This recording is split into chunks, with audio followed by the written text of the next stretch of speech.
രാത്രി ഇങ്ങനെ രാത്രിത്തേക്കുള്ള ഫുഡ് ഇല്ലായിരുന്നു. ഉച്ചയ്ക്ക് മാത്രമേ ഞാൻ ഫുഡ് ഉണ്ടാക്കിയുള്ളൂ. രാത്രിത്തെ ആഹാരം വെളിയിൽ നിന്ന് കഴിക്കാമെന്നും പറഞ്ഞ് ഞങ്ങൾ പുറത്തൊരു കടയിൽ വന്നതാണ് മന്തി മേടിക്കാൻ.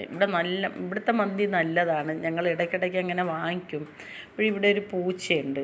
പൂച്ച ഇതിൻ്റെ അടുത്ത് എപ്പോഴും ഇങ്ങനെ എന്നെ ചൂടും തട്ടി ഇങ്ങനെ ഇരിക്കും, ആളുകളെ നോക്കി. അവർ ഫുഡ് കൊടുക്കുമായിരിക്കും. നമ്മൾ കൊടുക്കാൻ പോയപ്പോഴത്തേക്ക് നമ്മൾ കൊടുക്കുമെന്ന് പറഞ്ഞതുകൊണ്ട് നമ്മളിങ്ങനെ ഇരിക്കുക, വെയിറ്റ് ചെയ്ത്. നല്ല തിരക്കുമായി കടയിൽ.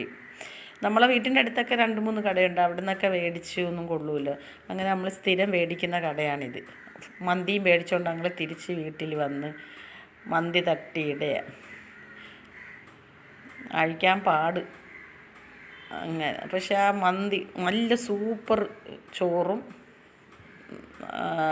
ചിക്കനും. മന്തി അടിപൊളി മന്തിയാണ്. ഞങ്ങൾ 2 പേരും ഉള്ളതുകൊണ്ട് ഞങ്ങൾ 2 പേരും കഴിച്ച ആ ഒരു ഇത് കഴിച്ചാൽ അധികവും വരും ചോറ്. ശകലം കഴിച്ചാൽ മതിയല്ലോ. അങ്ങനെ ഇന്നത്തെ രാത്രി ഞങ്ങളുടെ മന്തി ഇതാണ്. ഈ വീഡിയോ ഇഷ്ടപ്പെട്ടെങ്കിൽ സബ്സ്ക്രൈബ് ചെയ്യുക, ലൈക്ക് ചെയ്യുക, ഷെയർ ചെയ്യുക.